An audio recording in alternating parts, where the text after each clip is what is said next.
Hi everyone, welcome to day 18 of 30 Days of Night, a photo marathon where I shoot one roll of film every day for 30 days with 30 cameras. A lot of you have been requesting that I shoot more color. A lot of you actually. I'm pretty surprised. I mostly shoot in black and white, but starting today I'm going to shoot more color. Today I'm going to be shooting with the Canon EOS Elan iie and a 24-105 f4 L series lens. I will be capturing all of my Kodak moments on a roll of Ektar 100. I've put through one roll of film before. What I found was that at the very end of the roll there were light leaks, and the only thing that I could guess is that the mechanism tried to pull the film so hard that it created a light leak in this window here. So you can pretty much guess what I'm going to be doing next. A couple of things I like about this camera already, and seem to me a little uncommon for Canon themselves, is that you've got a dedicated buttons for your metering mode and your self timer on here, and then your focus type on this side. Single, continuous, all that kind of jazz. I was pretty surprised at that.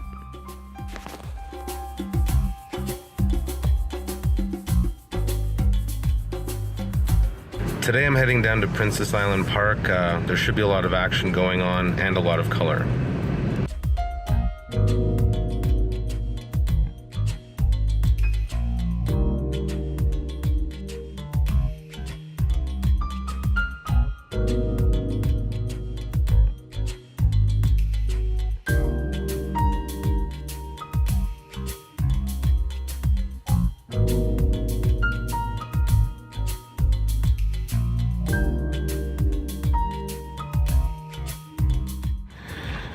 Yeah, our city has something called Taste of Calgary, which is essentially a bunch of tents set up, and you have a nibble on everything that our city has to offer. It is an absolute madhouse.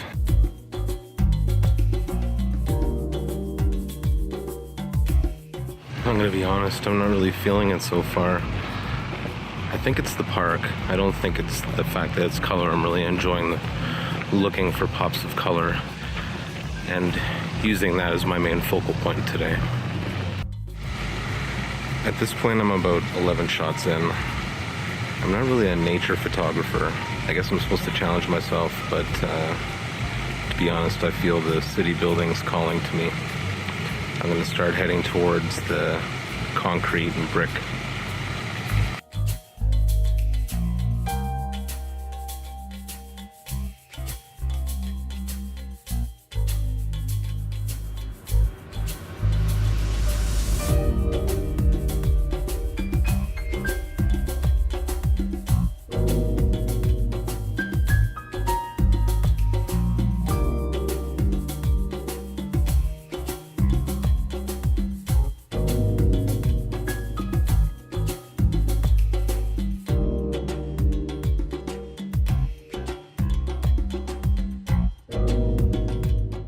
I just stopped a guy on the street with a funky mirrorless camera. I hope you're watching, James. I think your name is James. Also, to the guy who was riding my ass, who said, really, when I stopped suddenly to say hello to the guy with the camera, riding someone's ass when they're walking is the same as when they're driving.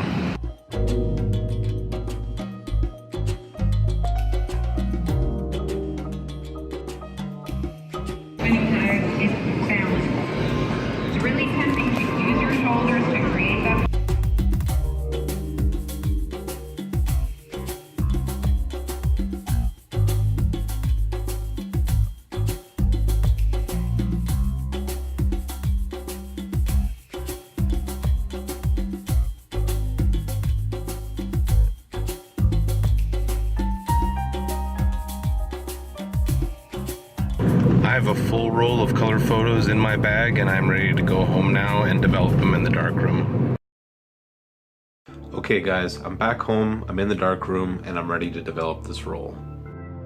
I'm really trying to get in the habit of cleaning up all my darkroom stuff on a regular basis, and I think it's really paying off. I haven't had to stop to wash anything before I gotten started in the last couple of days. I think the main reason why people shy away from color is because For all intents and purposes, it's harder to get and maintain 102 Fahrenheit than it is 68. The first thing to remember is that only 2 out of the 3 chemicals require heating up. The last step, which is known as the stab or stabilizer, can be done at room temperature. Your second step, your Blix or your bleach fix, it doesn't need to be 102 Fahrenheit exactly. If you look right here, here's your Blix step, goes for 6.5 minutes. It can go anywhere between 95 and 105. So you really don't have to worry about that. Not nearly as much.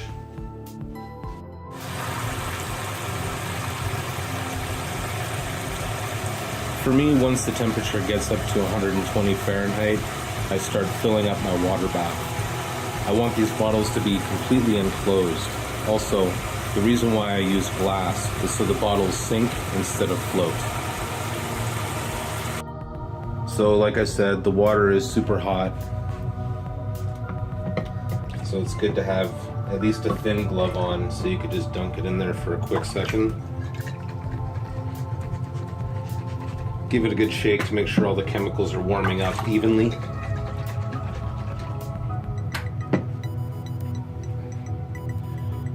Just so you guys know too, this is a really haphazard tutorial. I do plan on doing an official one, but I just thought it'd be interesting to show you a few tips if you're just starting out, or you know, if you want to learn something new, or maybe you're doing it a different way.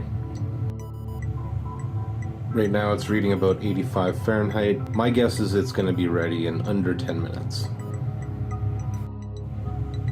I don't usually measure the Blix because by the time the developer is up to 102, the Blix is ready as well.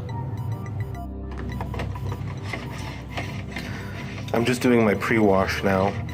I got the pre-wash water to 102 Fahrenheit by taking some hot water from over there and adding some room temperature water here.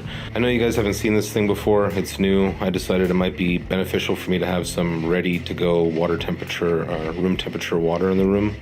Color Dev is ready. Actually, it's already at 104, so now I need to pour out the amount I need, and when it comes down to 102, then I'll drop it in and start my process.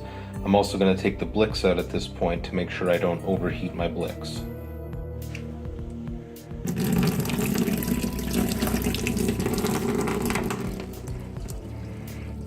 Bit of runoff today. I actually spoke a little too soon and didn't wait for my thermometer to level off. So back into the bath it goes. No big deal. It's about 1 degree off at this point. Yeah, 1.5 degrees off.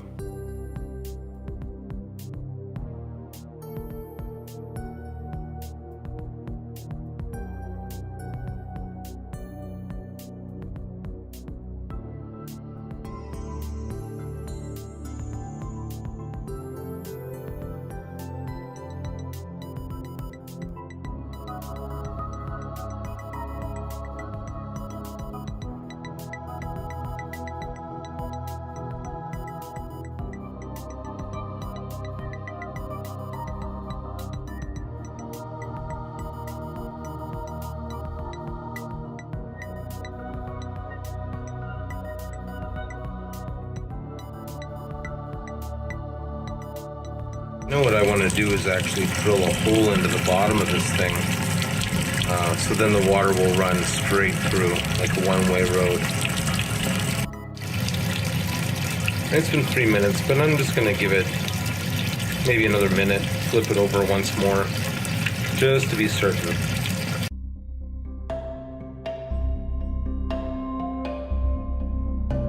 Stabilizer goes in for 30 seconds to a minute with agitation for the first 15 seconds, and then you hang it up straight out of the chemicals. You do not want to wash the stab off, so there's no rinsing process. Okay guys, let's see how we did. Yeah, looks pretty good to me. Now if there's any spots or anything like that on this roll, I'm pretty much just going to have to deal with it. The thing about developing color is that the last step is the stab. It's the stabilizer. It's not a wash or anything like that. There's still a little... You know what, guys? It was still a little bit wet in some parts. And this speckly stuff and all these imperfections in the drying really bugging me.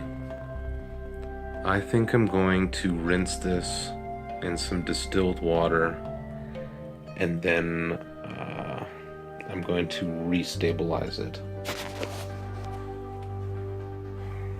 Okay, while that's redrying, I might as well make myself useful in here. It's funny, I just said, hey, it's getting pretty clean around here, and then all of a sudden, disaster again, so we'll see how it goes.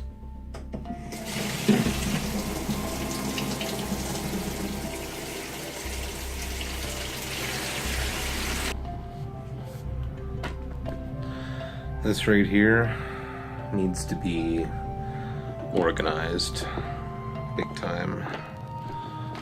Some stuff needs to be re-washed as well, while other stuff needs to be thrown out. Like this, I haven't had this clean in a dog's age. I've probably cleaned it up 5-6 times and it just won't clean anymore. These are Walmart brand, I'm not gonna cry over it. Okay, it's stuff like this that pisses me off. Not only does it make it impossible to read in normal lighting, let alone darkroom lighting, but this only lists ounces and cups. It does not even read milliliters. I always end up with extra stuff.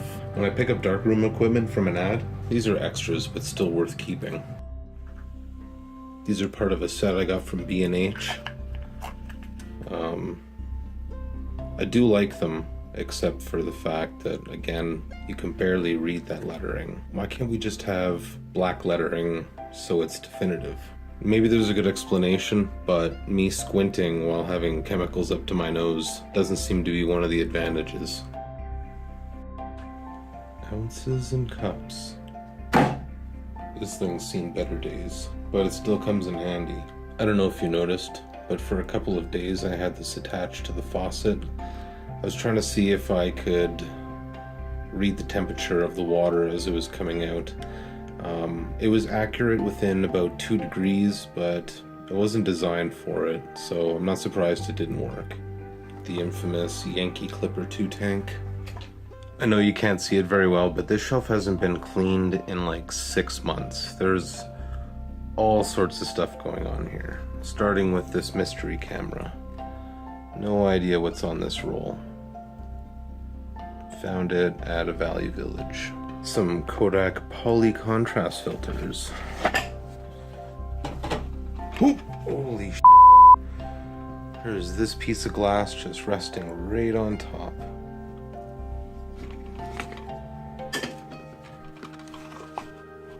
Let's see what else I can dig out from that shelf. This is some 620 to 120 roll conversion paper, aka sandpaper. Fans of office space know what this is.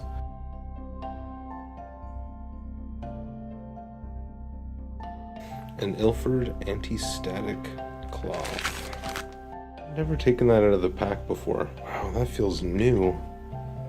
That feels so new. You know, I might just take this out and use this on my scanner. The other ones are getting kind of hairy.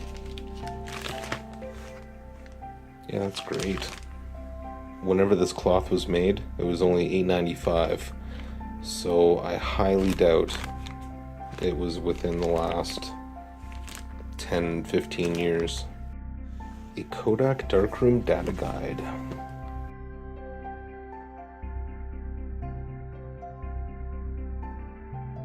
This giant developing tank I found at a garage sale is the Picarazzo. It does up to 1/16 film.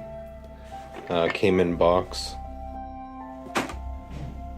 Ilford multi-grade filters.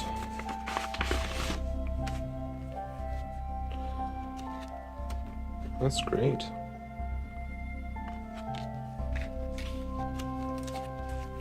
I see what's going on here. That's really cool. I should compare these ones.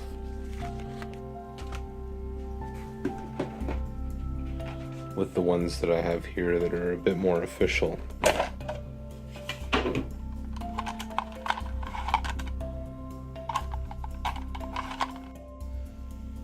Chrome filter set.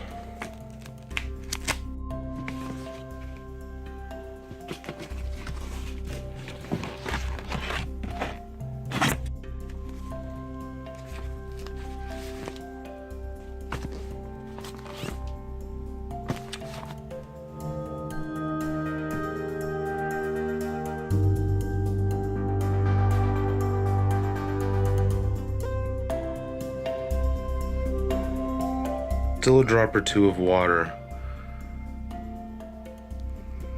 but it looks a lot cleaner than before. You can see there's a couple little marks, but I think the distilled water made a huge difference. Another hour maybe, these will be good to scan. Not too shabby, not too shabby.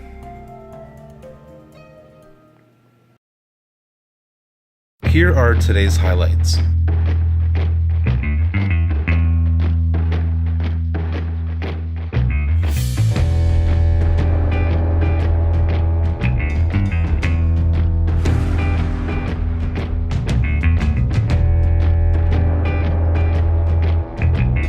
This is actually taken outside, but it was raised and the windows were wide open.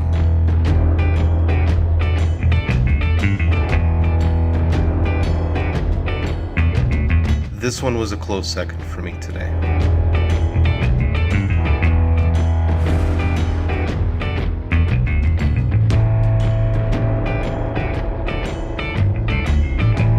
This dog is 255 pounds.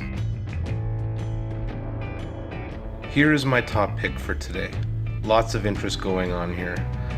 The wear on the guitar, the people in the background. I really think I nailed the composition here.